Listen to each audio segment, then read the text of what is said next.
Ladies and gentlemen, welcome to the show. It is Positively Awesome Wrestling. I am your host, as always, the Drip King, Jimmy Bebe. And to the right of me, no Tidy this week. Tidy he's out living life, touching grass, as they say on the interwebs. But I'm joined by our new co-host, Albert, a good buddy of mine from the Twitterverse and from WrestleBuddy. How you doing today, Albert? Welcome. Doing great, man. How are you? I'm fantastic. It's been a long day. Okay. I'm right there with you. For those who are unaware of who Albert is, good news. You can head over to the WrestleBuddy channel and check out the interview that I did with him, and you can get to know the kind of wrestling fan that he is. He's my kind of peeps. I don't hear him talking negative, and that's all I look for in a wrestling fan, honestly. So same here. Let's get these comments out of the way, and we will jump into the show. Yes. You've been keeping me up to date, and I really appreciate it. Tomorrow morning will be a very busy morning trying to catch up with some of this stuff. New queen, everything. That's a RuPaul drag race reference right there. We do have a new queen, and it's Tidy's favorite. I don't like her, but that's for another day, another conversation. New tag champs. Aussie Open. Thank goodness for them. They are beasts. Looking good. Thank you, babe. But no, it is you. Evening, Jimmy. Evening, David. Amanda says, hello, Albert. Welcome to the team. Thank you for joining again, Cameron. Good to see you, bud. Good to see you. Thank you for tuning in once again. And then, hey, Cameron. Hey, Amanda. Everybody has got their pleasantries out of the way, so now we can move on to the show. So, since you're the new guest here, I'm going to allow you to go ahead and pick which topic we're going to tackle first. You know, let's go with the one that the Twitter is kind of erupting about. Let's go with CM Punk. Let's start it off hot. Boom! That's my guy, CM Punk. It says he's elite again. The topic is he elite? I think we all are on agreement here that he is back. I think the question now is, the first question is, I'm not sure how big of an AEW. I know you watch it. I know you tune in. You catch some things. I don't think you're a huge AEW fan. But do you think Punk coming back is good for AEW or bad, and why? I don't think it hurts AEW at all. I can't see how it does. Look, there's a guy that we know in the wrestling verse, Eric Bischoff. His book was entitled Controversy Creates Cash. CM Punk is the hottest spoken about pro wrestler on Twitter again. And it's funny because for 7 years, this guy doesn't step foot into a wrestling ring. And all anybody wants to talk about is, when is CM Punk going to come back? CM Punk comes back. It's all anybody talks about. He goes away, and then the internet is abuzz. When CM Punk coming back? Look, there's just no way to slice it. Punk coming back is going to be a positive for AEW.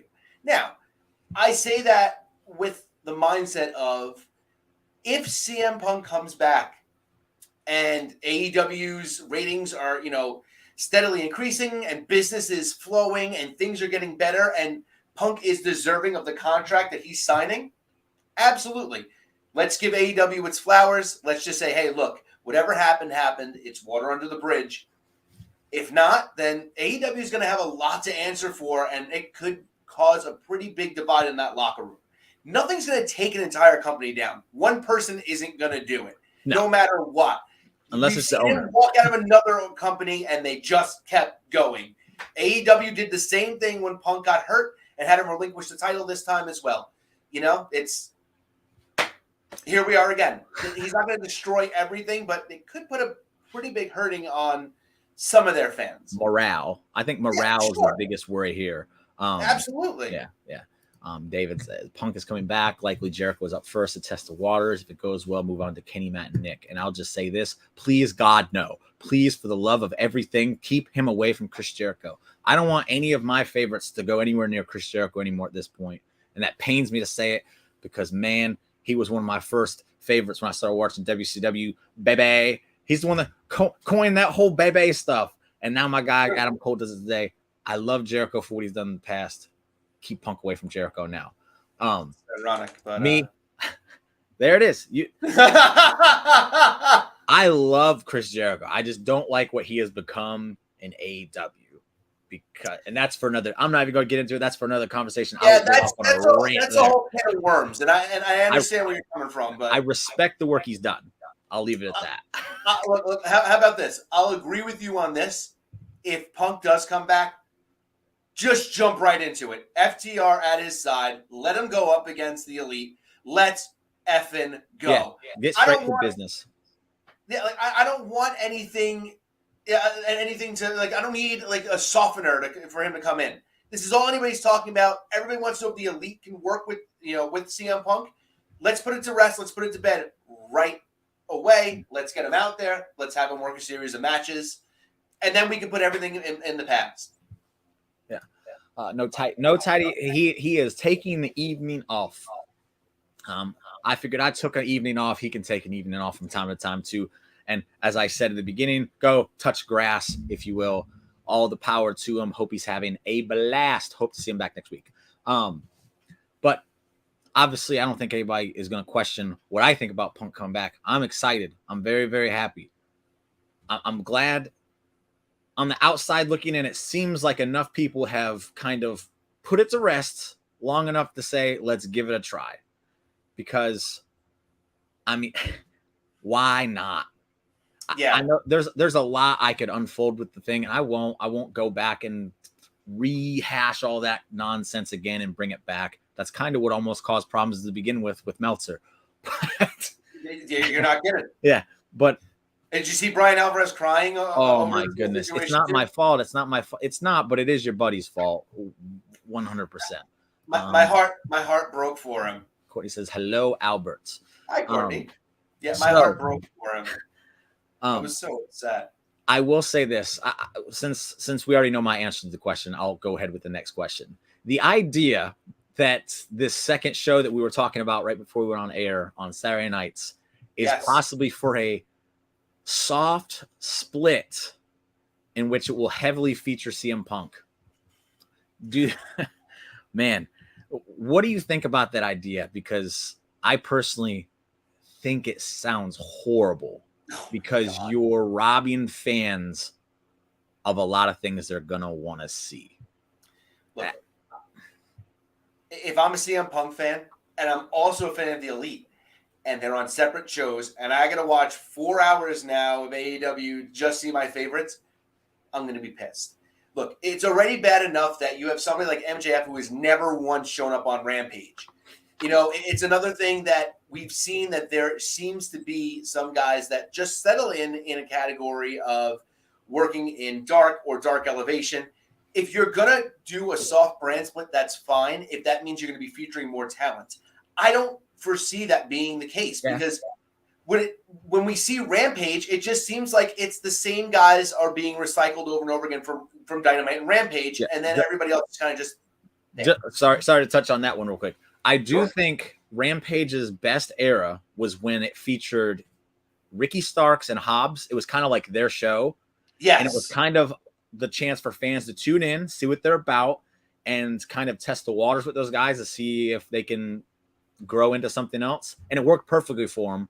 But the problem is once they left Rampage, nobody kind of stepped up in their spot. And Rampage, to me, when Rampage is good, I like it. But I can look at a card and tell if I could skip. Like this past Friday, I know the matches were great, but there was nothing on it that made me say, I can't miss this Rampage. And I want them to kind of get back to that. Because it did feature talent that wasn't getting featured on Dynamite. But again, they've kind of moved away from that. So if they're going to do a brand split, one, I would get rid of Rampage. Just do away. There's no need to have it if you have Saturday. Yeah, because what's it there for? Yeah, and then two, really feature talent like you were doing on Rampage and not just CM Punk if that's the plan. I hope it's not, but and when we say feature, I don't just want to be like Action Andretti was in a match this week. Yeah. Great. Okay, awesome. So what? I want Action Andretti to be in a program with somebody. Give me something. Give me a reason to care about him. Because look, credit where it's due, Jericho let the guy beat him in his debut. That's a big win. Yeah. And then but then that's the thing with Tony Khan. You know, we can question his booking all we want, but my big thing is he doesn't capitalize. It's like we'll get this guy to a certain spot, and then he just disappears. Wardlow is the most egregiously, misused pro wrestler I think of like the past 5 years. This guy was the hottest guy in the business. He's not on TV anymore. What was he? I think he was just, I'm not sure if he was. I think he might have been on Rampage. I know he showed up on Dynamite last week, and I want to get to that in a little bit. I'll get to it in a little bit because I absolutely love Dynamite this past week, and I'll get to my reasons on it. But let's get these comments before I lose track of them. Kenny's wrapped up in the BCC and AEW, and also the IGB story going wouldn't fit right now. FTR likely has something going on with ICO. There's no, and I don't think CM Punk is coming back anytime soon either. So I think CM Punk returns after Kenny wraps up BCC stuff. I think it's the perfect transition. They're talking about like July. Yeah. So I think earlier. The Wednesday before Forbidden Door 2 is in Chicago. I think that's plenty of time to finish BCC and then move towards the next role for Kenny and the Elite and Bucks and all that. And it should be Punk. And that's me. But if I got to wait a little longer, I'll wait. I waited 7 years for the man before. I can wait a few more months. And I'm even okay with it being something like, okay, Punk announces that he's coming back, and Kenny and the Elite and the BBC doesn't. The BCC. I'm sorry, that was a horrible slip of the tongue there. But anyway, the Blackpool Combat Club and the Elite finish their business, and they're about to finish their business. If they want to stretch it out for a little bit, and Punk is the inevitable catalyst to maybe the Elite losing the championships, I'm okay with them setting the table for that story first. I don't need it to be, I don't need it to be, okay, Punk's in the company on Dynamite, and then, the next week they're in a match. No. Tell a story. That's not how Punk does things. I think that's the one thing I've appreciated about his run is that he's going to let things slow burn, and because he really appreciates the aspect of storytelling in the business. So here you go. Hangman Page called them the BBC too, so it happened. You're off the hook. You're off the hook. So last question on Punk before we move on. So obviously there was unfinished business with MJF and CM Punk. One, do you want them to revisit it? And two, do you want it to be while MJF is world champion? Yes and yes. Really? Yeah, I do. I think that this is the point where Punk comes in like a house of fire. I think that, look, and I'm not the kind of person that sits there and thinks Punk's got to pay his penance. He's got a job for a little bit. No. He's one of your top guys. We have already seen that we don't know how much longer we're going to have of Punk. When you bring him in, you bring him in the right way. Give him. I think they beat the Elite, and I think right after that, if that's the case, give me Punk versus MJF. And I think this is where Punk gives the win back. MJF goes over. It solidifies MJF's title reign. And that's where Punk, comes back. And if he's going to, quote unquote, give back, and he's got to prove that he's going to do it, put over MJF clean in the middle. Okay. I misheard you for a second. I was like, man, he wants Punk to be champ. That's crazy. I want Punk to be champ. No. That's fair. That's fair. But to your pay his penance thing, like the last time we saw him, he was world champion. So there's no reason to reintroduce us or make him build him back up. There's no need for all that. He could literally show up. And honestly, if the first thing he did was challenge MJF, it would be fine. It would make sense. I personally don't want to see it. I want him to just move away from it. I don't want MJF to go back to having that crutch to lean on, because I think Punk was a very big crutch for him. That was his idol. It was his idol growing up. That dude had stuff in his back pocket for years, and he'd been waiting to. And it's the best version of MJF we ever had. Yeah. But I don't want him to have to go back and start leaning on that again. I want him to do this title reign without Punk so that we can see what he can do.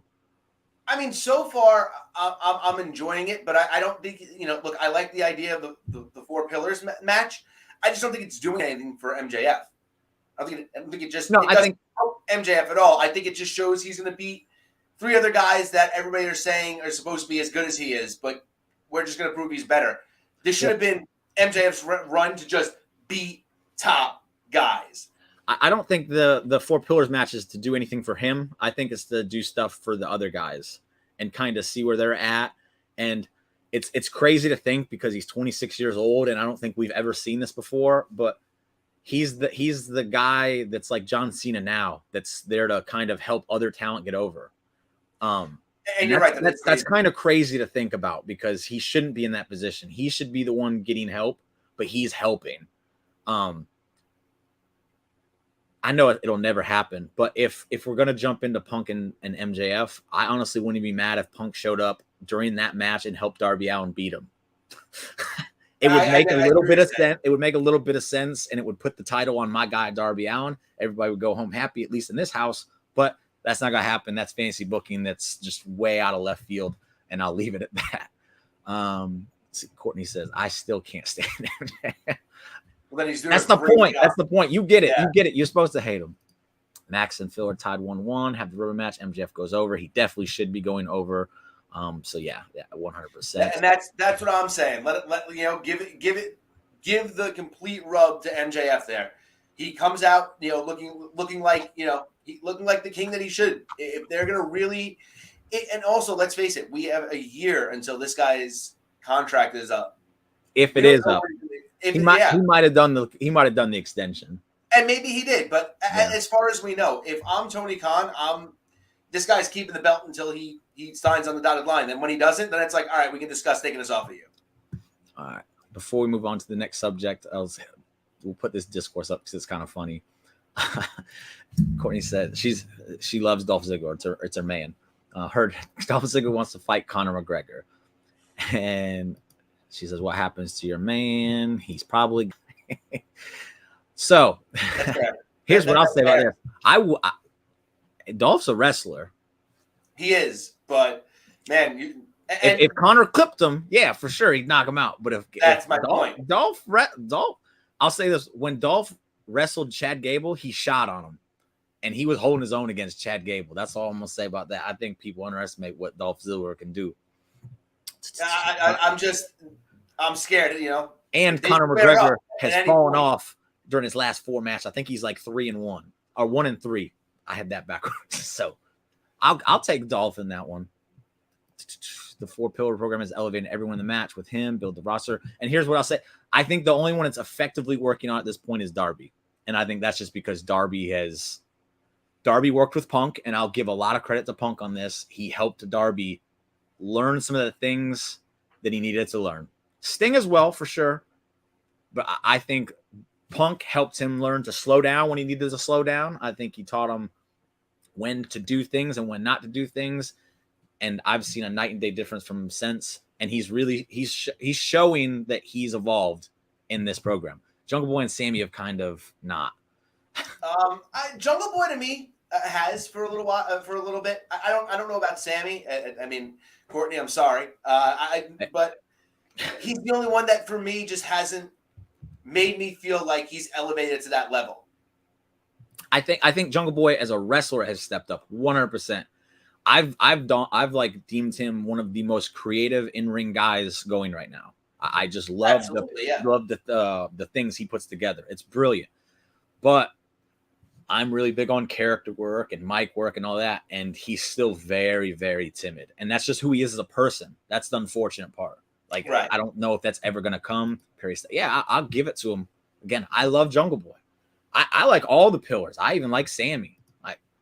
I like Sammy. He hasn't shown me anything that he's grown, though, either. So I agree with that. Yeah.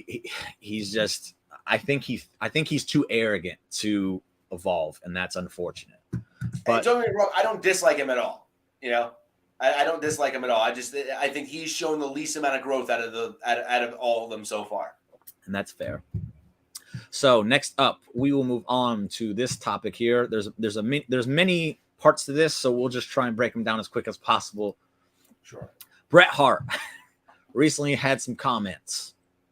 He didn't say it sucks. I just put that in there for clickbait, as they say. But it works. It's what I do. But but I have the other things up first. So we will go one by one with these and kind of touch on all of them because you're a huge Brett guy. I know that. I am. I don't hate Brett. I respect Brett, but I do think he's an angry old man. To a point, but you know, well, that happens to the best of us. Sure, I'm an angry old man right now.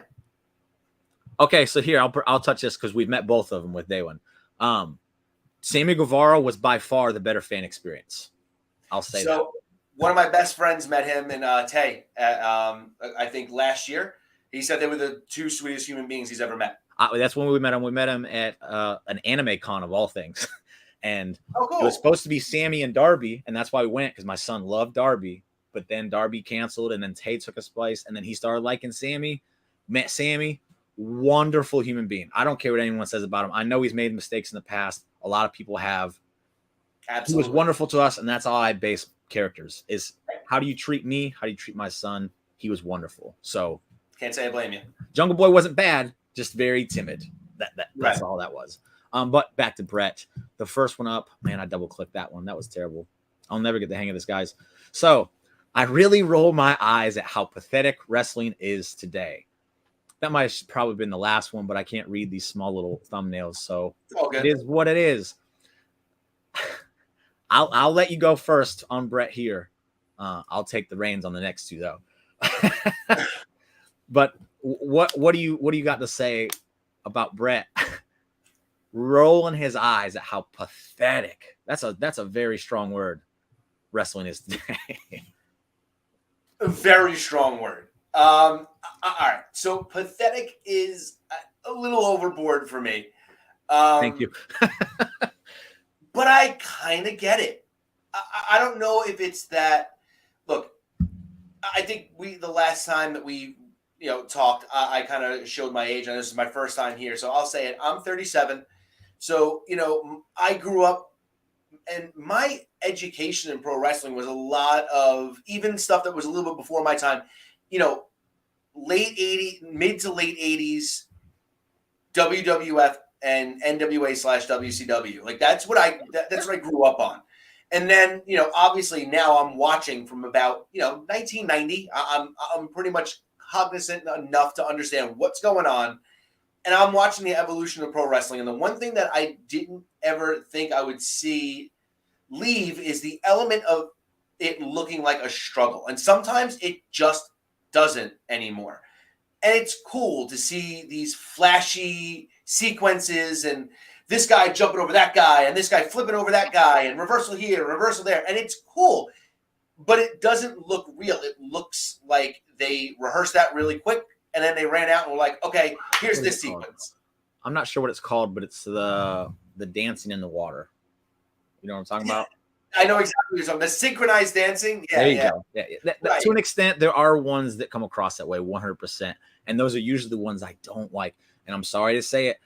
I've tried to stop the Young Bucks hate people. I really have. And I still enjoy some of their matches for what they are. But when I watch a Young Bucks match, that's what it is to me. It's a synchronized swimming thing to me. And that's what takes me out of it. There was a clip that was just recently put on Twitter, and it was the Bucks and Lucha Brothers. The Lucha Bros, exactly. And man, it just, to me, like that just looks like it's just flat out just rehearsed. Like it looks choreographed. It looks, it doesn't look real. It doesn't look like a struggle. When you watch a Bret Hart match, you watch the struggle. This guy, even like against the 1-2-3 Kid, that little clip of the 1-2-3 Kid throwing the arm drag and Brett just getting up and going, it's those little things. Brett told a story in the ring. And I feel like we've lost that. Is there still stories in the ring being told? Yes. But are they from like a technical, man, it just, I get exactly what you're saying. I just don't feel it. Yeah, I get exactly what you're saying because when those matches do happen, I tend to love them way more than most people do. But just get this out real quick. We've watched a few of his vlogs, and like man said, Daywin and myself made the vlog where we met him because Tay was absolutely just in love with my son. Thought he was the cutest thing ever. That's awesome. But with Brett, you brought up the word evolution, and I think that's a word that gets lost on so many people. You didn't want it to evolve. You liked it for what it was, and and I get it 100%. What I've learned, not just through wrestling, but literally every form of entertainment I enjoy. Football has evolved. Basketball has evolved. Movies have evolved. Television, music, everything's evolved. You know the one thing that hasn't really evolved? Baseball. And nobody watches that shit anymore because it hasn't evolved. And now they're trying. They're trying because they're a little late to the game. I know David watches baseball, and I apologize. I'm not trying to shit on it, but I lost interest so long ago because it really hasn't evolved to keep the attention like other things have. Now, does it work sometimes? Yep. Does it not work sometimes? Yep. But that's for an individual. That's not for the grand scheme of things because football has changed, and I absolutely hate it now. Basketball took me a little bit longer, but I'm at the point now where I just don't care about it anymore. And it's because it's evolved into something I don't really enjoy. Right. Wrestling, it's been able to keep me. I think maybe taking a break there for a little bit helped, but I also think the aspect of storytelling still being there to an extent is really the core of why it's been able to keep me. So, you bring up something, and that's one thing I've never done. I don't know if I've ever really taken a break. And I think that maybe it is for me. Maybe it's because I'm burnt out. I was. There was a point around the pandemic where I was like, "That's it. Yeah, I'm just gonna do it. I don't care if I miss some stuff, whatever." And something always ends up drawing me back in. Yeah, I think that for the most part, maybe I do need a break. Maybe when I come back, I'll like it more. But man, it's hard to just see. And AEW is a little bit more egregious than WWE is at doing this, but it does sometimes take me out, and it upsets me because there are just some things on AEW that I love about AEW, but sometimes just the bad outweighs the good for me. And when I see those Young Bucks matches, and I see like some of these younger guys coming up and they're doing like this really cool stuff, but it looks like it's like 7 guys standing around just going. Okay, we're about to get to that part real quick. So that's a great segue. Before we get to the segue, she just never was a fan of baseball, and I'm a fan of baseball. Sorry, don't apologize, Cameron. Yeah, no. This is a safe spot. I want people to enjoy I want people to love what they enjoy 100%. If I don't like it, that don't matter. If you like it, that's all that matters. That's what upsets me about the wrestling Twitters because I love this shit. Why y'all giving me shit for it? Right. It's my opinion. I just like it. So I agree. I love the fact that you are able to still enjoy baseball. I wish I was. It has a connection to my heart a little bit, and it kind of pains me that I can't enjoy it like I used to. But it is what it is. Same here. Lots of different forms. MJF is more stripper. Yeah. That's another thing is like why anybody would complain. I'm just gonna touch on a split second and then we're moving because I could talk about this subject for days. There's just so much here that it's like there's no reason to hate something when you could literally just stop watching the stuff you're hating and then turn on something that fits your needs. And with so many different options at this point, there's literally not one wrestling promotion that cannot fit your need. I refuse to believe that you can't find one promotion that you're like, this is my shit. I just can't. But next up on the Brett thing, again, I think this is the one. When I think of WWE, for example, and I see 20 wrestlers crowd together outside of the floor of the ring, and some guys runs over and dives over the top rope and knocks them all down like bowling pins, I really roll my eyes at how pathetic. Okay, so that's the second part right there. I could have just done that when we'd been fine. But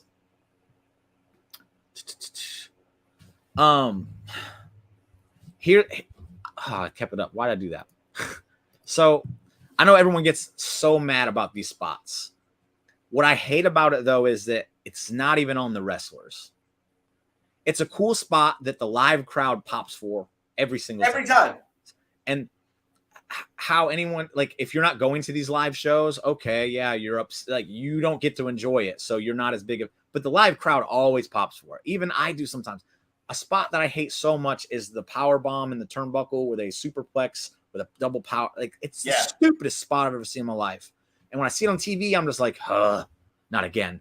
When I'm in live action, I'm like, get that, man, power bomb. Like, I love it. So I think these spots are designed for this.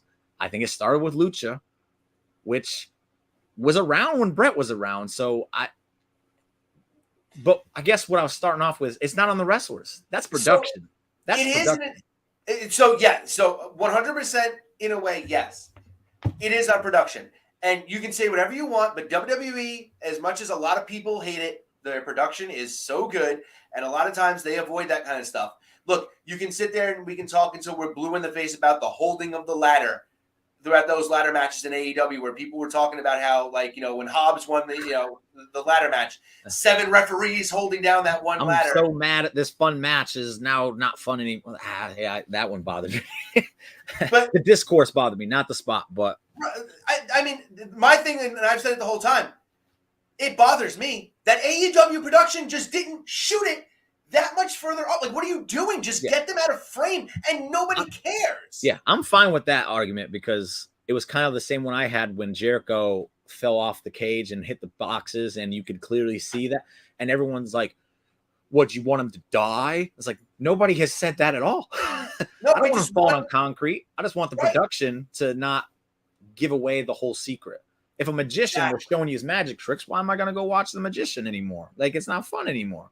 Right. Magic died when that show came out. People were like, "This is how we do them," and it's like, "Why are you doing this? Why are you doing this? This is horrible. This is not what we're supposed to be doing."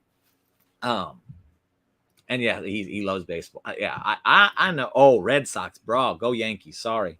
That's why we are so heated all the time, man. Red Sox and Yankees. That's never gonna work. Now I'm on your side there. So, I watched 3 pay-per-views this weekend, 3 different promotions, and all 3. Yeah.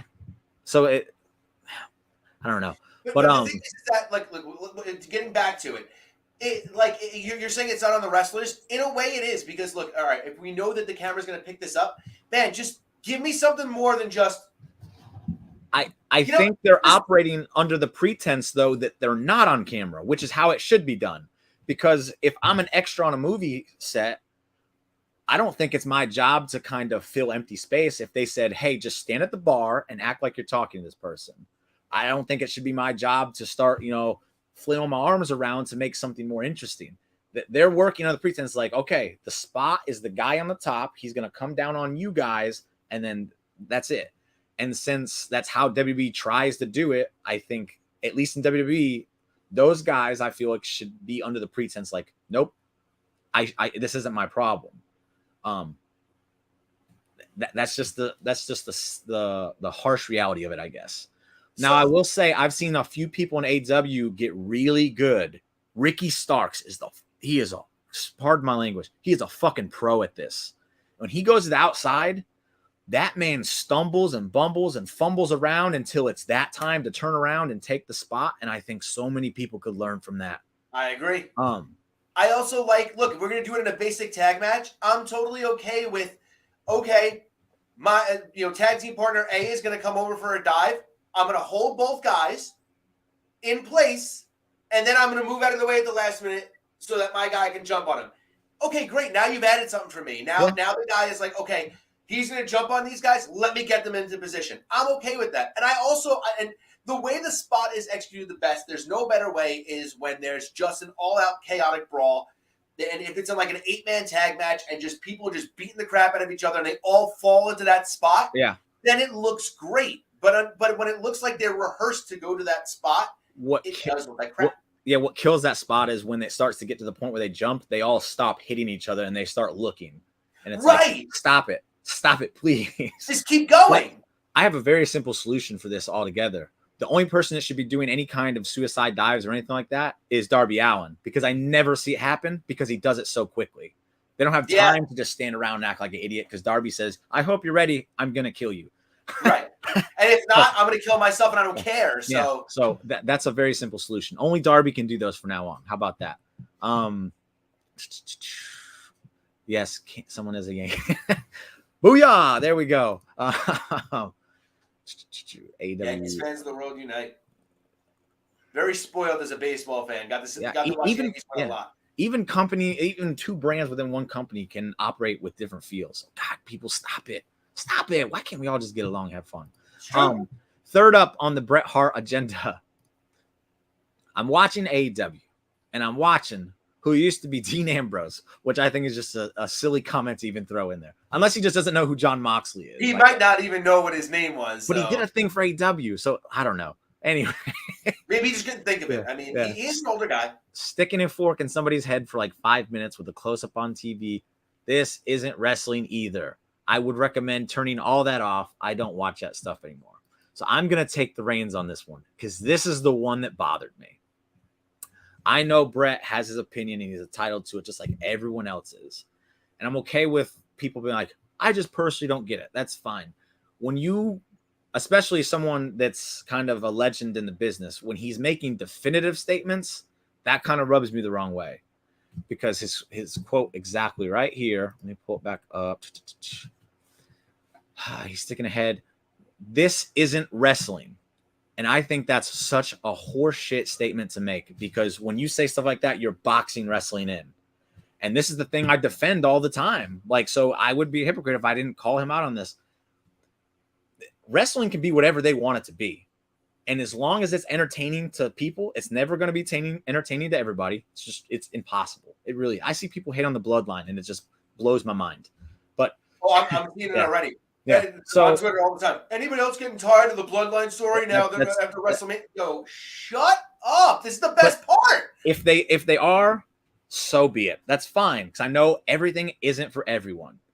But this is the best part, man. When Bret Hart is a technical wrestler, and he's arguably the greatest technical wrestler of all time. He's talking about a different kind of wrestling. So if he's speaking about his technical wrestling and he wants to say this isn't wrestling, okay, Brett, you're 100% right, but that's not what he's saying. He's saying it just isn't wrestling at all. And I remember, wasn't Bruiser Brody this kind of wrestler? So is Bruiser Brody not a wrestler? Terry Funk, pretty much a lot of the dudes from ECW who went on to become great, like they're not wrestlers either. Is that what we're being told? I hate that. Because I hate the idea of boxing wrestling in. I do, because the reason I love it so much is because it has such a huge just outreach. That's why I like my girl. She's telling me today that she's gotten into it so much that she starts looking up things. She's looking up things about. So that's the fact that it's able to do that and have such an outreach on so many people because it can do comedy, it can do drama, it can do just sports presents, it can do everything. Brett's wanting to box in, and it's like, you're kind of what's wrong with wrestling fans not being able to evolve. Because I'm not saying you do it, but I'm sure there are plenty of people who are Brett fans who are like, you know what, Brett's right. And then maybe they start disliking wrestling a little bit more now because it's not their vision of it.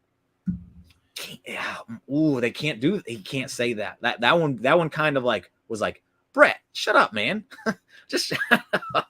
You know, adding 2 words to that changes it and makes it so much more innocent. And if you would have said to me, yes, then okay, we get it. That's one man's opinion and we understand. And to the point, that's what it is. Look, I have my issues, and I love John Moxley, by the way, but I am kind of getting tired of seeing John Moxley bleed every single week.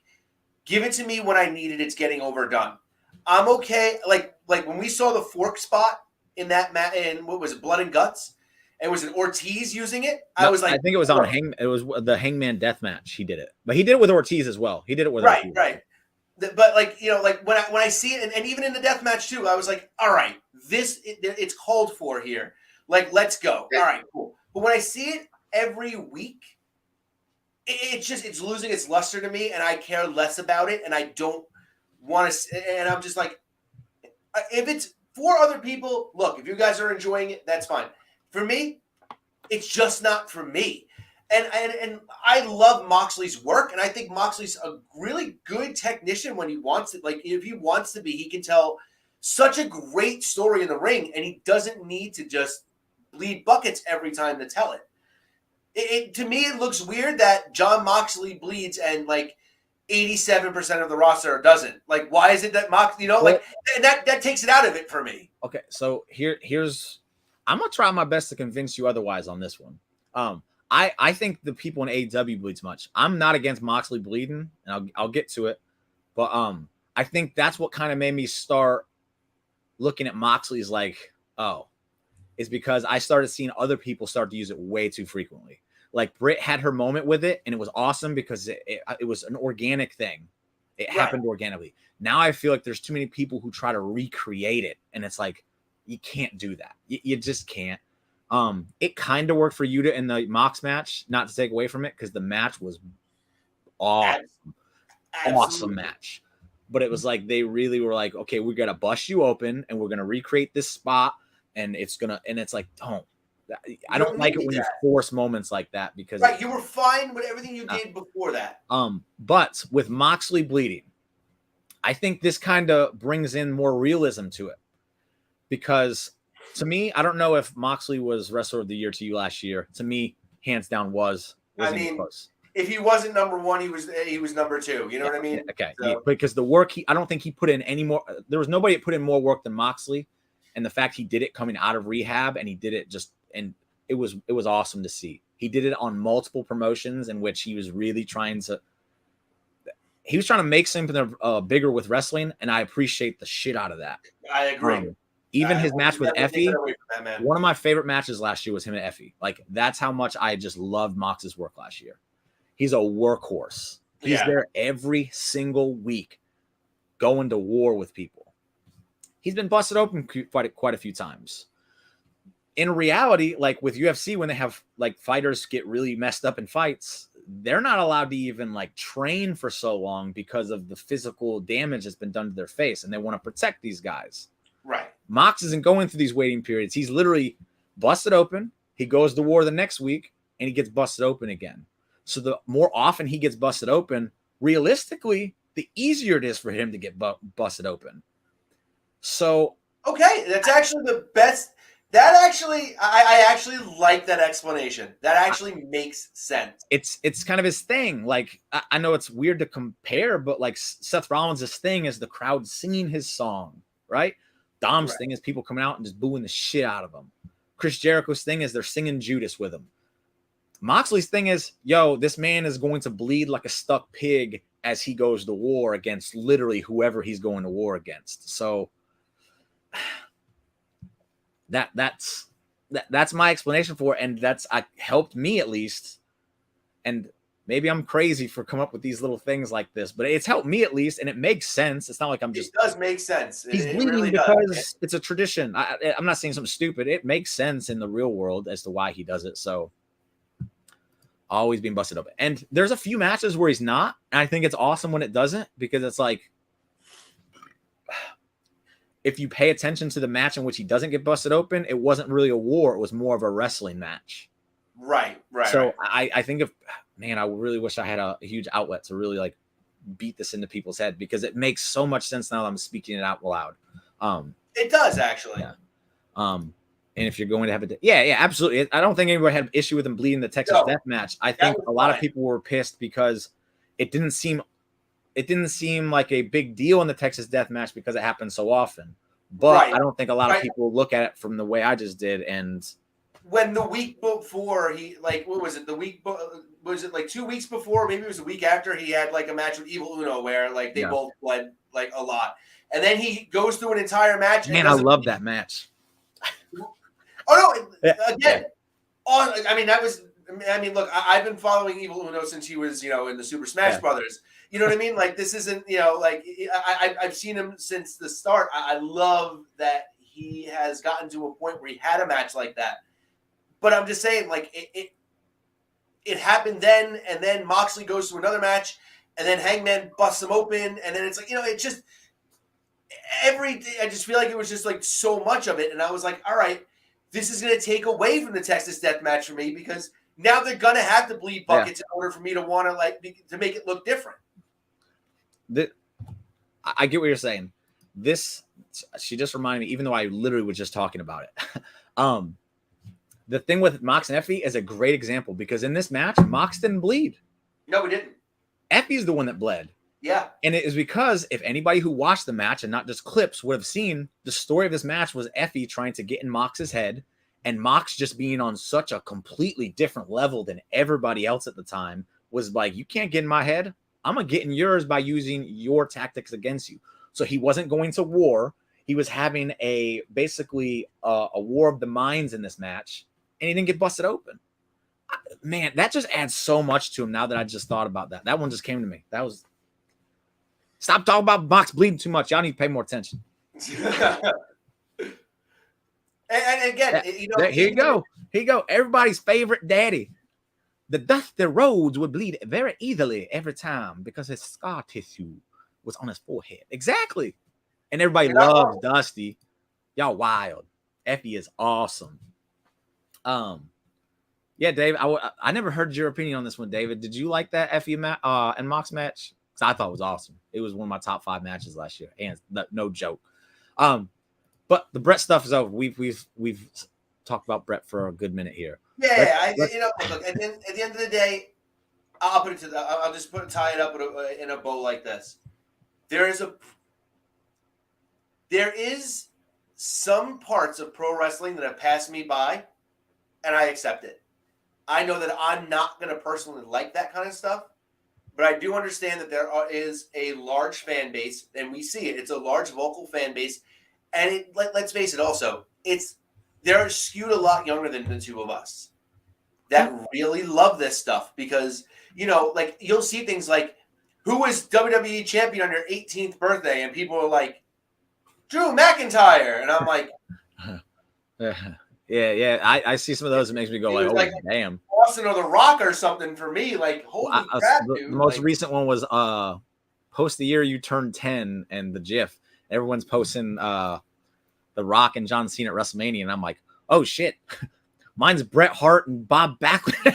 Right, that's what I'm saying. I was like, oh no. But then I see other people that use that same one. I'm like, oh, you're my people. Thank you. This is a great. And that's the thing. Look, at the end of the day, I understand it. It's gonna music. I always said I'm never gonna let music pass me by. I'm gonna stay as I do. I couldn't tell you like an artist out now. You know what I mean? Like music has passed me by for sure. Yeah. I there is will a piece of pro wrestling that's passed me by. I admit it, and it's okay. Yeah. Don't. My whole thing about that is don't be the angry man yelling at the kids to get off your lawn. Right, and that's the thing. When I see these kids have fun, man. It's a different generation. Just let them have fun. If that's what they like, that's what they like. Fine. Like, I mean, it's going to suck, to get older and see if that's the way it builds. But it's going to happen to them as well. That's what I'll say. Right. It's literally going to happen to them as well. So they'll have to suffer as well. That's fair. We'll move on to a quick subject. I got one question about it. So sure. The draft. Oh. Okay, so I'm gonna go ahead and brag about it again. The Christmas present from the lady. I'm gonna be at the Monday Night Raw where they're doing the second half of this draft. That's gonna be awesome. That's another thing I can be like, that's awesome. Oh, I got to experience a draft. That's cool. But the wording that Triple H used, I thought was interesting. Before we go, the FE Mox was very well done. It told the ring quite effectively, super effectively. A beautiful love story. Bro, I popped so hard when he kissed him. I did. He said Hulk Hogan. So that was his. Yeah. So he's had to go through it twice, but he does kind of evolve. I'll give Dave credit. He is not the kind of guy that just hates everything. He definitely finds some of the new stuff great. So all the power to him on that. Yeah, more power to you. I mean, I wish I could. But the draft. He said, I don't have the quote, so sorry, everybody. It'll be a game-changing draft. Now, I think I've talked with Tidy about this for a bit, and we couldn't really come up with anything. So I have to ask you, what do you think this could possibly mean as far as using the term game-changing? Or this one just came to my head too. That's why I love this podcast, because so many crazy things just pop in my head at random moments. Is it possible WWE was just taking a shot at AEW? And the whole game-changing thing, is that possible? There's a part of me that hopes so now. You just said it. So here's what I think. I think that this is going to be – I think they're going to reset the brands. I think they might split the titles. I think that's what they might mean by game-changing. I think that they might say, okay, here's the deal. If you are on SmackDown, you do not interact with a person from Monday Night Raw at all. You don't even call their cell phone. Like, you know what I mean? Like, I don't even want to hear it. You stay on your brand, and that's it. The only way you guys touch is if you're in the Royal Rumble, or you guys see each other backstage at a pay-per-view where it's going to be a joint pay-per-view, like SummerSlam, Money in the Bank, Survivor Series, and obviously WrestleMania and the Royal Rumble. Yeah, that's it. That's the only time you see each other. The only time these people can interact with each other. That's it. I think there should be committees on each team. There should be trades if need be. But we're not just going to say, well, Apollo got injured, we're going to reboot him. He looks better on SmackDown. Give me a reason why he goes back to SmackDown. Throw Mustafa Ali on Raw if that's the case, because maybe he's not doing anything. And that's just the person who came to my mind as an example. But boom, flip him over there, give him a new start. What this effectively does is I'm not a fan of the Survivor Series thing where they do brand versus brand. I'm just not. But I will say they're including NXT in this year's draft. Yes. And the one brand versus brand warfare I did enjoy was the NXT versus Raw versus SmackDown one, because there was a new dimension to it that really added to the story of it. And I was like, this is great. I agree. And then they went back to Raw versus SmackDown the next year. And I was like, I really, really don't like you right now, Vince. This was a horrible decision. Now, if they're going to do exactly what you just said, where you're on this brand, stay there. You're on this brand, thank you, please. I hope so. That definitely should be how it's done. I've been the only people that should be switching brands are the tag champs, because they have both titles right now, and Roman because he has both titles right now. And the women's tag champs. Yes, I really wish they would just make one tag title and just have the champ go between shows anyway, because there's not enough tag teams to have two divisions. There just isn't. If Triple H can both, all right. So here's my thing: if Triple H is able to understand, I think that it's a game changer. Also, in a sense of Triple H is actually sitting there and going, okay, here's every name on a board. Nobody is gonna, no one gets like specifically be held to a specific brand at all. That's it. Let's build from the ground up. Yeah. Who makes sense here? Who makes sense here? Who makes sense there? Let's build tag teams. If he's going to do that, then split those belts up. Fine, I'm okay with it. But you're right. Legitimate tag teams, that's it. Look, makeshift tag teams do work sometimes. Sometimes it'll work within a story. That's totally fine. But if we're going to do this, let's build some tag teams. Let's get some guys that are – I think they should bring back the Cruiserweight title. See, I would be okay if they'd have to do some serious work for me to be okay with that. But I'm not against that if other things happened. Like for one, the women need to have a show on the network, a 1 hour show that's literally that's actually in my mind. So the Cruiserweight title, I would think that's like almost like with WCW, like the first match of like Raw should be like a Cruiserweight match, even if it's a 6-man tag. Well, yeah, because it gets the crowd very hype. But with my speaking on the women's thing is because then you could get rid of one of the women's titles, and then you could combine at least the NXT and the women's tag titles, so there's only one set of tag titles. Man, I'd take the NXT title and make it the women's mid card title, and I'd have the women be able to go from show to show, just because if you're gonna have their own show, I think they should be able to switch so that everybody's getting enough time.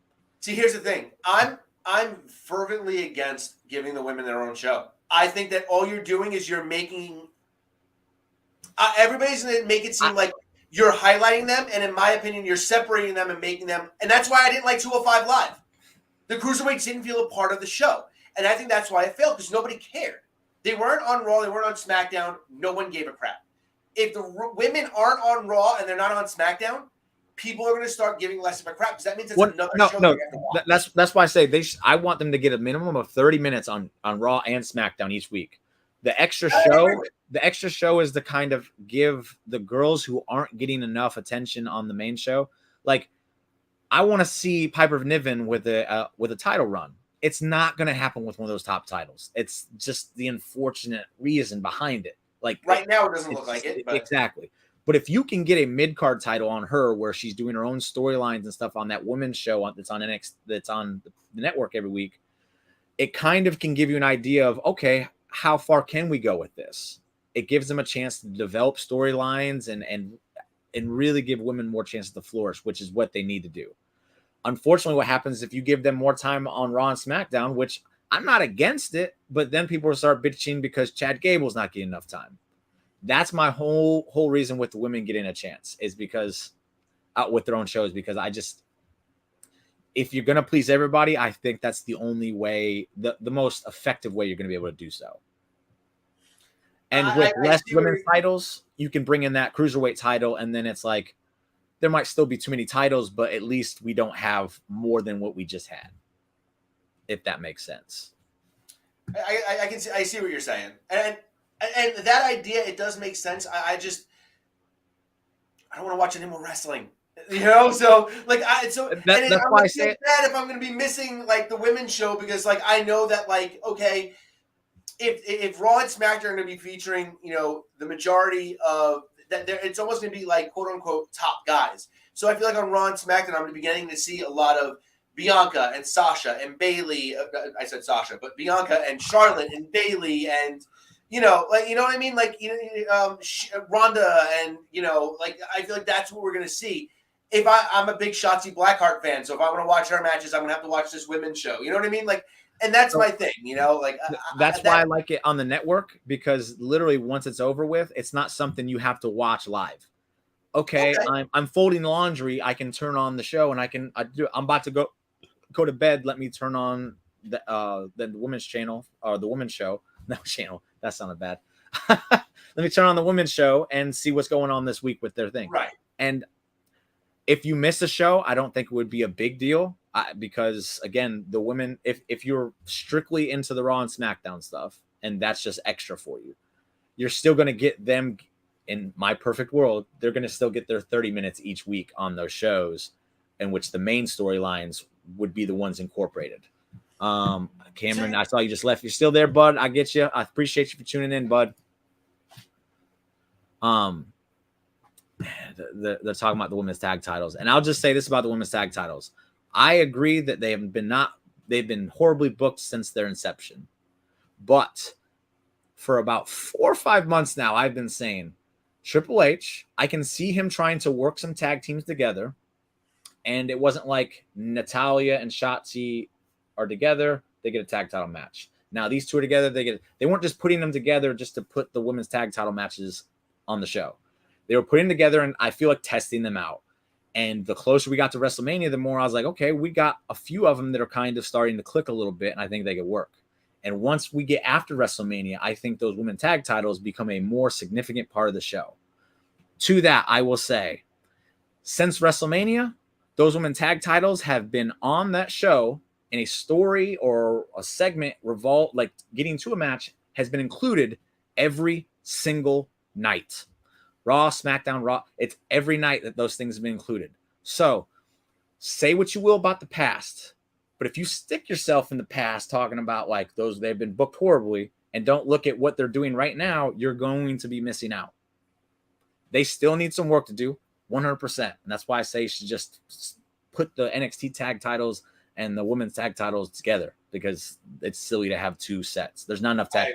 There's not enough. So, but when you do that, and you see these teams start to form together, I hate that Chelsea and that Carmella got injured, because that was a great one they had going. Yeah, that very reminiscent of the Iconics a little bit, if you will. Yeah.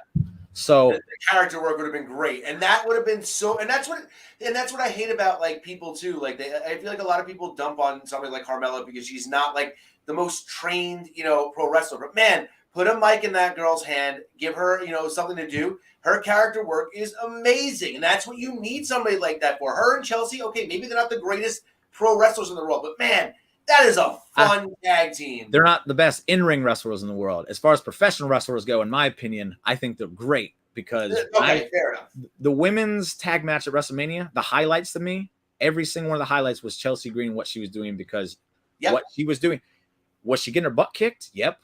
Was she doing it in a way that I was like, this is entertaining? Absolutely. Yep. So she's a fantastic professional wrestler. Anybody thinks differently can kiss my butt. But we're on to the last subject. We're going to touch on it as quick as possible. I spent a little bit more on that than I wanted. But yes, hopefully everything is just set in stone and there's no bouncing back and forth. Because that is my biggest complaint in WWE right now. I agree.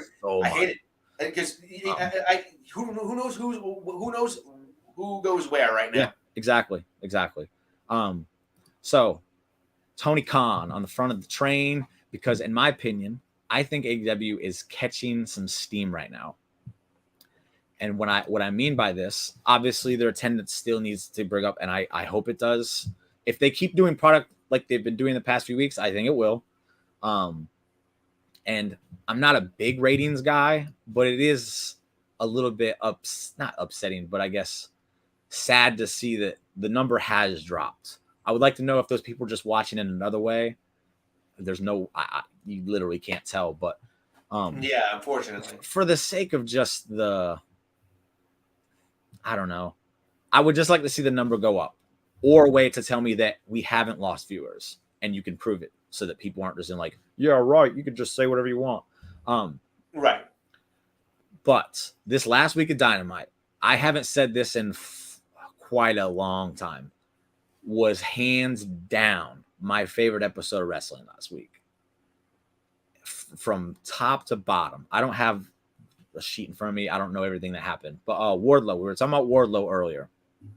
And look at that. Jordan Grace and Deanna Prazo are main eventing tonight. That's cool. That's awesome. Awesome. That's deserved. 100%. Impact. I feel so bad that that Josh Alexander got hurt, man. Yeah. So my one gripe, I was talking about how I can't watch Impact. Just I don't know what it is. It just doesn't grab me. I will say I wish I could, because the women's division, it's the best in the promotions, in my opinion, hands down. Because every time I watch matches that are recommended to me, they're awesome. Deanna Prazo is on a different level. She's just on a different level. Everything I ever see Deanna Prazo in is amazing. And I'll say this to that. I've also heard that, and it's a rumor for sure. It could be false. It could not be false. It is a rumor that I've heard, and I'm not putting that much weight into it. But there's a rumor that Tony Khan is literally paying for those out of his pocket, though. So if that's not true, okay, Warner Brothers happy with the numbers, but I'm not happy with those attendance numbers, and anybody that says they are is crazy. Right. Those some of those attendances are not good. Yeah, some of those shots that you see in the buildings, yeah. And I'm only saying that. I'm not saying it's because the product sucks. That has nothing to do with it. I'm saying I want it to succeed. I want it to be good. And when I see stuff like that, it's like, man, how much longer can they just pull out of their own pocket? I want them to start turning a profit, so that it no longer is like, okay, well, how much money does he have in his pocket? I know he has an astronomical amount, but like, when do you say stop? And if they're turning a profit, I don't have to worry about that anymore. Even when WWE was on like the worst of worst slides, they weren't really ever struggling to sell out half a building. Yeah. You know? And AEW is right now, and that's where I'm scared, you know? But to get back to it, though, like I said, with the Tony Khan train, Josh, I hope you're watching, because this one's just for you. I know you love Tony Khan so much. Wardlow returned. I don't know if you're familiar with the storyline that they stole his credit cards and his passports and all that other stuff, so he can't do anything. Then they bought Hobbs a car with it.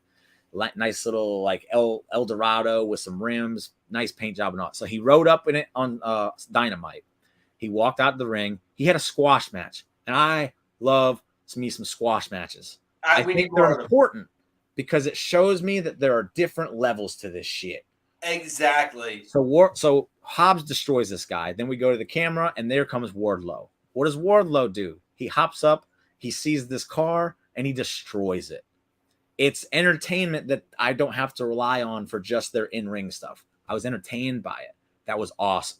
See, now you're making me. I have it on my DVR. I haven't watched it yet. I think after I'm done, when I'm folding my laundry. I apologize for spoiling that. But No. Because you made me want to watch it now. Because I like that. Like, give me something. Give me a story. Give me a story. And again, it's a rumor. And sometimes, most of the time, rumors are BS. And I'm not, like I said, I'm not putting weight into it. But sometimes those rumors do tend to have some weight to them. Absolutely. And if it is the case, then Warner Brother obviously isn't that happy with the numbers. But that's the rating. I hate talking ratings, so I'm moving away from it. Same. But yeah, even I'll leave that off. I don't want to spoil that part. I spoiled the rest. I won't spoil that part. It was a very entertaining segment. 2, John Moxley and Cesaro took on Brandon Cutler and Micah Nakazawa. And everyone's like, this is dumb. Like, obviously, it's the ones who don't really care for AEW, but they're like, it's dumb. It doesn't make any sense. But then when you think about the story, and they did help tell that story, I think they even played a promo where Kenny Omega talked about it. So great stuff. They are doing the things that I've said they should be at least attempting to do. I don't want them to change the overall product, but just add more to it to keep me invested. I completely agree. And Kenny told a promo, and they showed clips and all that, and the Elite has literally been taken out by the Blackpool Combat Club. So Nakazawa and Cutler are the only ones left. Right. And they're mad, and they want some revenge on these guys, and they don't care how uneven these odds are. They're going to give it their best. Right. And the butt whooping that happens in this is beautiful. Like, a few people thought I was joking when I said this.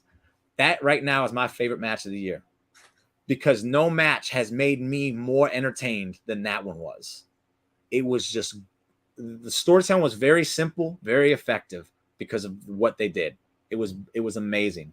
So amazing. And so that do you mind if I give you this spoiler?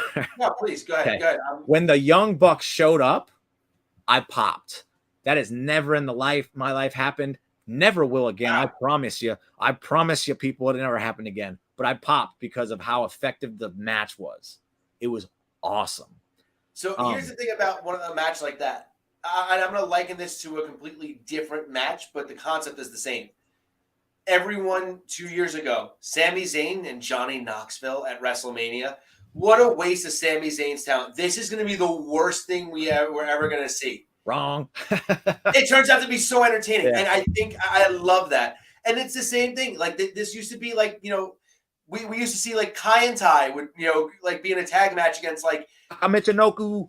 Woo! I love Taka Michinoku. He was so awesome. But like, they were entertaining. They were a fun part of the show. But then sometimes you would know, okay, they can hold their own against some of these guys, but then they get in a little bit over their heads, and they have that match where they get just the crap kicked out of them. And it's like, all right, they're okay next week. They're in the exact same spot, and they're fine. But, man, it was fun to see them climb the ladder and face the bigger guys. But the bigger guys are going to just beat on them. That's what they're supposed to do. That's where they are, and that's fine. So just to give you some more highlights of the show, they started off with Darby Allin versus Swerve Strickland, which... Oof, give me all that. So I like that they start their shows off with a wrestling match that includes one of the non-WWE guys, as people like to separate them. Usually it's Orange Cassidy. When Darby's wrestling, he's usually the guy opening. If he's not, he's main eventing. That shows how big of a deal he is. Right. The first match on AEW Dynamite is literally always just phenomenal. And again, I like that they're using the guys that aren't the guys that depend, because I hate seeing Moxley in the first match. It's just dumb to me. I don't think it should happen. And I told you about the thing, the Orange Cassidy match. I'm officially wish it would open their shows with women's matches more often, man. Like, just give me start the show off and just give me Jamie Hayter. That's gonna make me pop. Here's the crazy thing I've noticed with the women's thing, and maybe it's not as frequent as it used to be, but for a long time when I was doing the recaps, I could literally pinpoint the time period in which the women's match was going to happen every single week. And it's always, I won't say always, most of the time, it's in the second hour, and it's right around that 20 to 40 minute mark. Yep. And I don't know if that's by this. I don't know what the reason for it is or anything like that, but it would be cool to see them open more frequently. Again, because I don't know if they've never have. They might have. They probably have, but I mean, it would be, especially when they have when they have a really big story, like when Britt was champion and they were pushing some her feud with Thunder Rosa, okay, it main evented, that lights out match absolutely main evented, and that was fine. But man, I would be okay if they just did an opening segment with just Britt coming out with the mic. That's fine for me. I don't need it to be a match either. I'd be interested to see them, if they've never done it, I've been interested to see them try it just for that Big Bang Theory lead-in. See how many people stay tuned, because oh, look at Jade Cargill, who's the perfect exactly. person. The perfect person. Exactly. But Jade Cargill looks like she was carved out of stone. If the remote control doesn't fall out of somebody's hand when they see Jade Cargill, they don't have eyes. Yeah. So like I gotta stay for 5 minutes to see this. But then back to the Dynamite, and why again I thought it was just it was a perfect show to me. Sure, the matches, the main event match probably could have been a little bit better, but I'm not picky. It was a great show. But we got Riho and Sky Blue taking on the Outcast and that whole thing. So there's continuing with the story, and the matches are going with it. It all makes sense. And then you got Keith Lee and Jericho in the main event because of the interaction they had the previous week. And what I really like about this is because what happens afterwards is how the previous show ended, just roles reversed. And it's like, okay, that's the kind of stuff I want to see, because you're paying attention to the little things that I think they need to have in order to keep the casual people from coming back. Like, oh, okay, I want to see where this is going now. Because one thing I think AEW would really benefit from is structuring. And I'm not saying copy. I'm just saying structuring their shows more similar to Monday Night Raw during the Attitude Era. I also would stop giving away the entire show literally all week. Yes. I disagree with that too. Let some of these matches be made organically. Yeah. I don't need to know that, look, there's a great chance that we know we're going to get Blackpool Combat Club versus the Elite. But I don't need to know that it was going to be Nakazawa and Cutler. Like, let the Blackpool Combat Club come out, open it up, and have them, get on the mic and just start tearing them apart. We want revenge. Or, you know what? I don't even care when it happens. I know some people throw whereas not every match needs a story. And anybody that watched WCW Monday Nitro growing up knows that for a fact. And I will call out all you bastards for it. Some matches don't need a story. If you could literally just put Dante Martin in there against just Orange Cassidy, I'll throw his name out because, again, the dude is on fire right now in Dynamite. He's a very huge part of why I'm enjoying it right now. But just throw that match together. And I was like, why are they having it? Oh, well, if you want your records to matter, like, that's a good thing to do. Like, oh, we're just trying to boost our record up. I don't need a promo that leads to a match. I don't, that's not needed. You don't need to have a segment or anything like that leads to it. You could just literally put it in there. And sometimes the story just happens organically. Like the Vikingo and Omega one, there was a story to it. But if there wasn't, and I watched that match, I got a story out of what was happening because of commentary and what they did in the ring. And so this is what really keeps me invested in Raw, because people ask me, like, how can you just constantly watch it when it was bad? And a lot of it had to do with because I'm watching it unfold. I don't know what's about to happen next. Right. That's why I'm watching it. But if I see a card, like I saw Rampage's card for Friday, and I was like, I don't need to watch that. Right. Because I know I would have if I had the chance, but I'm not going out of my way to watch it because literally nothing of that looked important to me. Right. It just did. I'm going to see the clip on Twitter. The stories that were built on Dynamite aren't continuing to be told on Rampage. And that's always been my thing. Those shows, they seem disconjointed or disconnected at times. It's like, and if that's the case, if you're telling some other stories and it's just Rampage exclusive, then why aren't we doing a brand split? At this point, then just let certain characters live on that show and let certain characters live on Dynamite. I'm not even against a brand split. I'm against just the idea of it being specifically to star CM Punk. Because I do think a lot of the guys should get a little bit more shine on AEW. I understand it's a big roster and it's very hard, but maybe not get that big roster to begin with. I agree. But just as such, show has been evolving. It has. My thing was, I feel like every time they take 2 steps forward, they take like 5 steps back, and then they got to build themselves back. That's how it's been for me. I agree. I do understand that's a thing, and that's why I'm very patient with them. And their first year, they were so fun, and then for some reason, it's just like, I don't know, out of nowhere. And that's the crazy part. I tend to love it more when the AEW fan base doesn't, with recently being the only time that's been the case. Because I know they were for a while being like, man, this is getting bad. Like, I feel like it's not even hot anymore. And I'm like, yo, these are some of the best shows I've ever seen. But but I think a lot of it had to do with structure, and a lot of it had to do with booking, and some of these guys being on the show every week. when we want to see others, and vice versa. I mean, they have a lot to do. You touched on it. And look, we can have an entire 2-hour show on just just AEW. But you hit the nail on the head. There are too many guys on that, under that umbrella that I care about too much and aren't on TV every week, and that kills it for me. Because if I'm a Darby fan, man, there's a couple of stretches where Darby's barely on TV, and if he was, you know what I mean? Like, and that's to be fair, I don't even mind that, honestly, because I think recycling talent in and out, that's kind of a territory tactic that they're trying to incorporate, and I think it works. I think it prevents a lot of guys from getting stale. I'm very curious as to why some of them, like Orange Cassidy, I don't think has ever been in that in and out thing, and I think he could have benefited it from a while. I agree, because people were kind of getting annoyed with him. So I don't mind them doing the recycling and out. I just wish they'd do it with some of the big names, though. Like, right?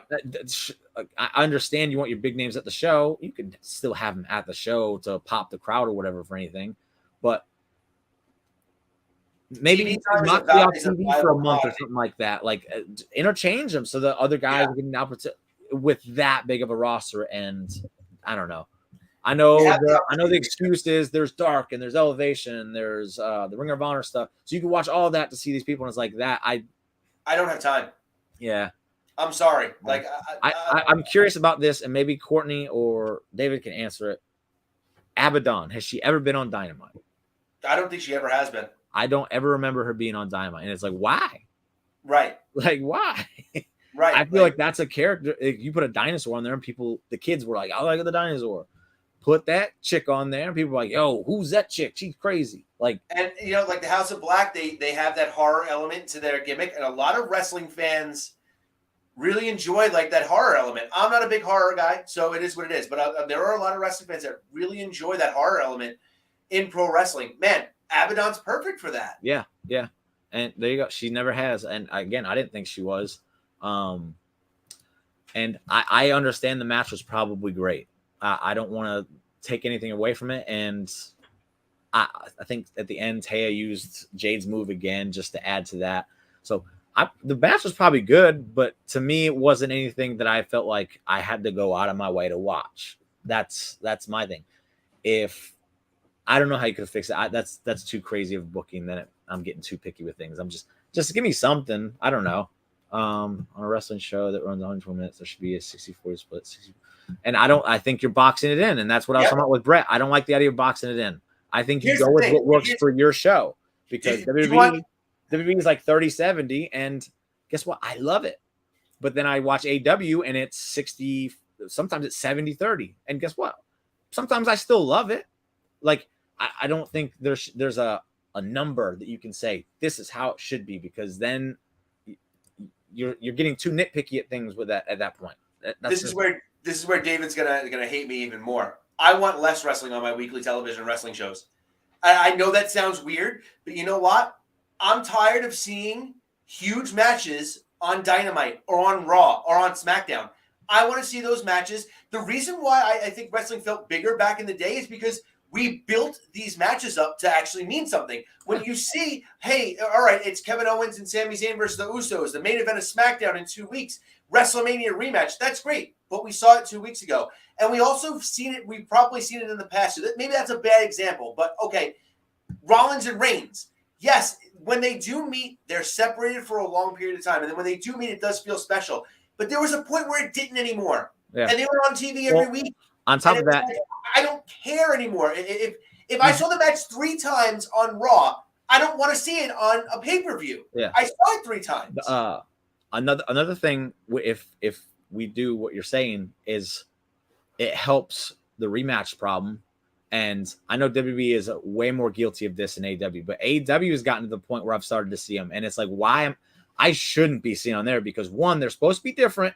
And 2, they have plenty of people that they can interchange and do that stuff. So I'm not bitching at the rematches, because I'm not one of those people. I think they're effective sometimes with what you're trying to say.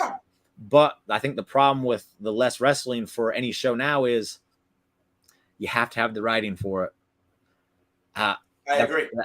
And it just seems like that's not something they want to put in that kind of work for anymore.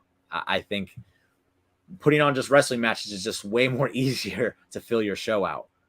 So maybe if they went to the 2 hours on Raw, because I think SmackDown does this a little bit better than Raw. I think there's less rematches over there, and it's segment heavy, mainly because of the bloodline, but it is very segment heavy. But I appreciate that. No, I do. I get it. I think with 3 hours, you can't. I think that's the problem. It is harder. I admit that a lot of writing, especially when you're writing SmackDown as well. Like, that's a lot. So the matches make sense.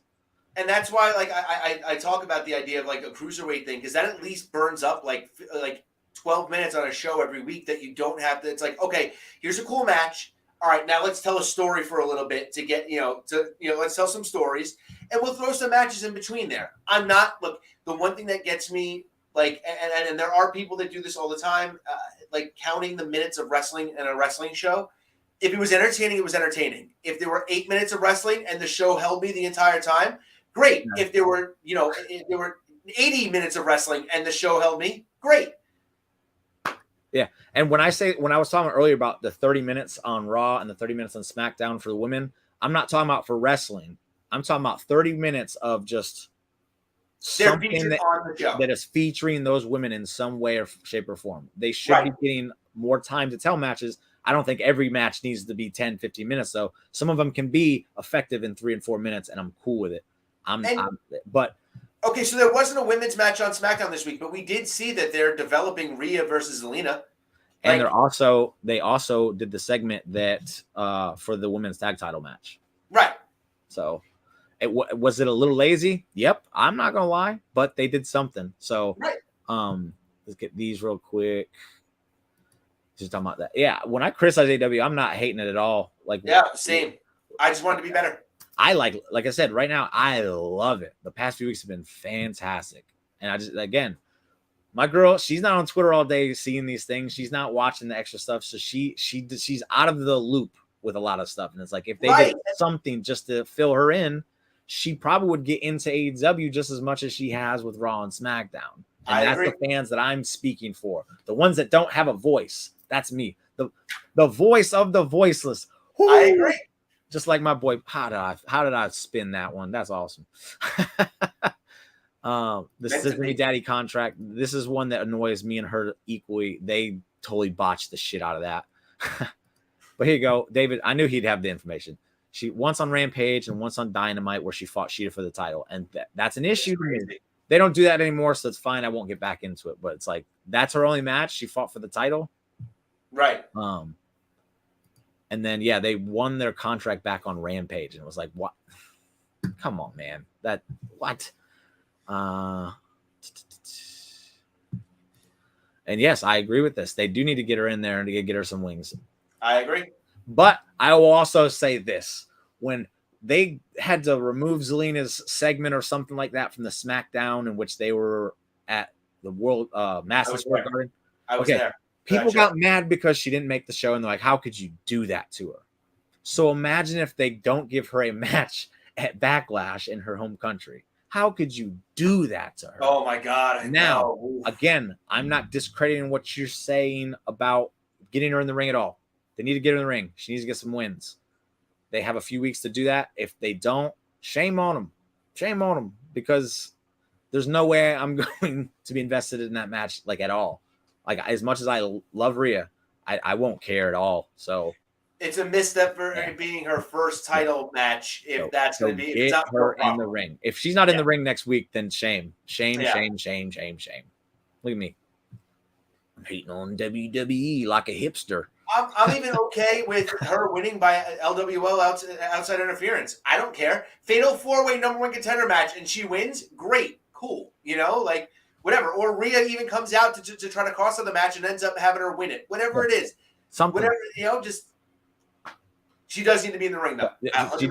We need to see her in a match though. She needs to show. She needs to have a match that showcases all her top stuff, and that's literally how her first match should be. Just to be like, oh. So again, I'm speaking facts right now. I'm not disagreeing with you at all. They need to get her in the ring, and she needs to have a showcase match and then have a competitive match to show both sides of the table, and then I'm good. I'm sold. You know what? I'll book it right now. How about next week she comes out, she squashes Emma. Emma tries to be like, all right, Madcap, if you lost last week, this is my week. Yeah. Boom, she loses too. It continues that story. Zelina looks strong. There we go. Why not write for the WWE? I've been asking myself this for a long time. This is why I love Tidy. This man has sent me Indeed applications for WWE before because he has that much faith in me. And yes, sir, I did fill out those applications and send them in. Me too. No, I did not hear anything back. I've never gotten one call back. I've never even gotten a call back as a to say no. A watcher. Like they have the people who log, and I'm like, I'll do that too. Just pay me to watch wrestling all day. Hell yeah. Yeah, I don't even get one on that back either. That's fine though. That's fine. But that's the show. I think we can end there. We got in quite a few topics today. So that's awesome. Fun. That was an AEW heavy show. That's our first. You know what? That's fine by me. Emma's been on the show. So I don't know about the dust off. Yeah. She's been on the show. What y'all talking about? She was on the show on Friday. Yeah, they're easing her in. They're building the new. They're clearly turning her heel and all that. They're just be patient with that. Like I get, we've been waiting, but she's been on TV a few times, and I think the last 3 weeks she's been on the show. So, yeah. But I'm not getting into that. I'm not getting into that. Great show. I enjoyed it. Thank you for joining us, Albert. Thank you for joining the team. I'm looking forward to the addition. Thanks for having me. I'm looking forward to doing more. The menage a trois with Tidy. Let's do it. Anybody that has any topics we'd like to discuss, David, within the realm of what we're watching, I know that's going to be a bother to you, but I can't talk about New Japan if I don't watch it. I apologize. But anybody has any topics they'd like us to discuss, hit me up. The PAW Cast Twitter. Just send it over there. Tell us what you want us to talk about, and I'll do it. But in the meantime, tomorrow night, I will return for the Raw recap over at Russell Buddy because, as you can tell, my voice is at least manageable at this point. I missed last week. I got halfway through writing the show, and then I had to stop it, and I was like, damn it, man. Sucks. But, yeah, so that's where I will be tomorrow night, and then again next week right here. Same time with myself, Albert, and, of course, everybody's favorite, Tidy. So, toodles, good night, and I think I'm going to go watch that Swerve match now. Nice. So, peace.